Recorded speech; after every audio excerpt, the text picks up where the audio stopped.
नमस्कार मित्रांनो, बिग बॉसच्या घरात होणार आहे कॅप्टनची टास्क आणि या टास्कमध्ये सदस्यांना झोंबणार आहेत मिरच्या. याच टास्कमध्ये अनुश्री व संस्कृती भिडल्या आहेत एकमेकींना. चला तर आपण जाणून घेऊ नेमका टास्क काय आहे आणि का झाला आहे दोघींमध्ये वाद. आपण बघितलं होतं की टीम एने टास्क जिंकून त्यातील संकेत, विशाल, संस्कृती, राखी, अनुश्री व प्रभू हे सदस्य कॅप्टन उमेदवार म्हणून पात्र झाले होते. आता याच सदस्यांमध्ये दिसणार आहे कॅप्टन होण्यासाठी चढाओढ. पात्र ठरलेल्या उमेदवाराने खोक्यातून मिरची घेऊन त्या मिरचीवर एका सदस्याचा फोटो लावायचा आहे आणि योग्य ते कारण देऊन त्याला त्या रेसमधून बाहेर काढायचं आहे. अनुश्री ही संस्कृतीचा फोटो लावते व बोलते, संस्कृती, तू कॅप्टन होण्यासाठी कॅपेबल नाही.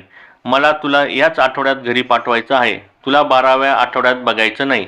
यावर संस्कृती तिला रिप्लाय म्हणून तोंडावर बोट ठेवून गप्प बसायला सांगते. नंतर जेव्हा संस्कृती आत जाते ती अनुश्रीचं नाव घेते व बोलते, ज्या जागेवर आहेस तिकडेच राहा, वरती जाऊ नको. यावर अनुश्री बोलते, तुझा मेंदू गुडघ्यात आहे. आणि शेवटी ती संस्कृतीला हातवारे करून चल म्हणते. तुमच्या मतानुसार पुढील आठवड्यात कोणता सदस्य हा कॅप्टन झाला पाहिजे आणि अनुश्री व संस्कृतीमध्ये कोण तुम्हाला बेस्ट वाटतं हे कमेंट बॉक्समध्ये नक्की सांगा. आणि अशाच नवीन अपडेटसाठी आमच्या चॅनलला लाईक, शेअर आणि सबस्क्राईब करायला विसरू नका. तोपर्यंत धन्यवाद मित्रांनो.